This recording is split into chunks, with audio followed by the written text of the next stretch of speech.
We call it a universe, we call it a multiverse. We're not sure exactly. We've come to understand nature at the deepest levels. We are very impressive, we are very influential to each other, and yet I am concerned that the direction of philosophy and science is going in a singular way, in a single path, while ignoring other paths that we may not be considering, that may not be popular, that may not be appreciated by the approval boards of a PhD student's thesis, may not receive graduation. A PhD student may not get their graduation because if they're unable to defend their theory, because perhaps the board of directors of very prestigious schools may be very influenced by what we have observed. Sometimes observations can blindside us to the possibilities of what could be. We even develop a sense of that is absurd, or that is unspeakable, that is unimaginable. And yet, it is my hope that science amplifies our imagination, amplifies the questions that we ask. And this is a very slippery slope when people ask questions that are quote unquote dumb, or perhaps you don't understand the basics. The fact is, the basics are still a work in progress. The book on physics, the book on biology, the book on science and philosophy, these books were written barely a few hundred years ago, maybe a few thousand years ago, and their influences have been dictated by the authors, which are all victors of wars, battles, and major human-driven catastrophes and successes and victories. So how can you really say that the basics, have you got them covered, when the basics are always changing?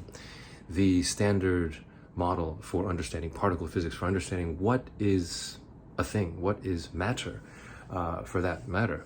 And sometimes these questions are driven perhaps in a very narrow box. So I hope we remember the essence of asking questions, to be unbounded, to be completely safe and protected by true encouragement, true inspiration, which is keeping the mind open to the infinite, which is nature. Nature, as some respected scientists say, nature is not going to be bend over backwards to be convenient enough for us to understand. Nature is not going to fit through the little pinholes that we call theoretical physics or science, or math. And our current understanding should not, I really hope it's not a small little box that we're trying to fit the universe through.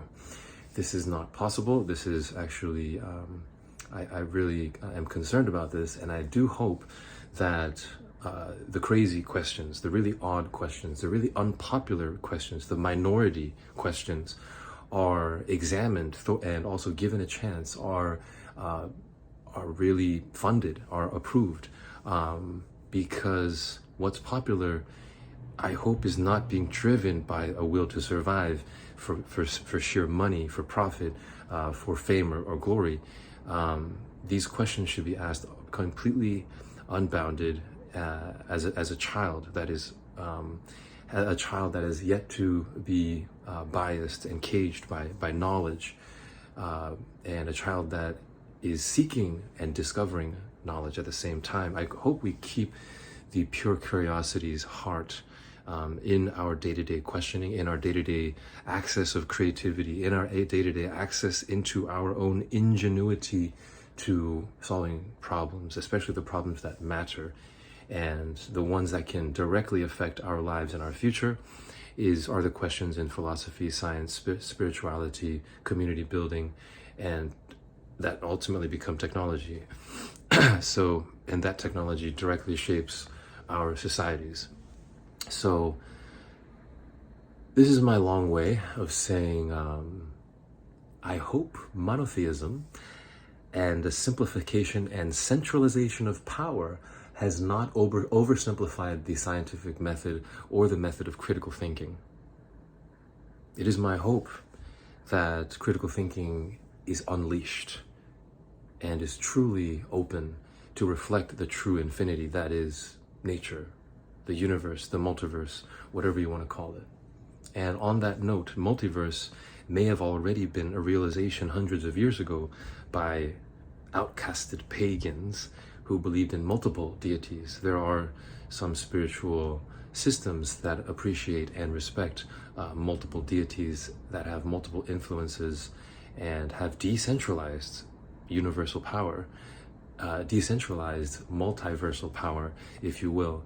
And these views and perspectives need not be extinguished or systematically removed or eliminated from society. We need not burn books. We need not burn libraries with our pompous power and disillusioned a sense of genius that we achieve when we reward each other for pursuing and researching the popular topics. We need to remember that the crazy minority questions are also a source of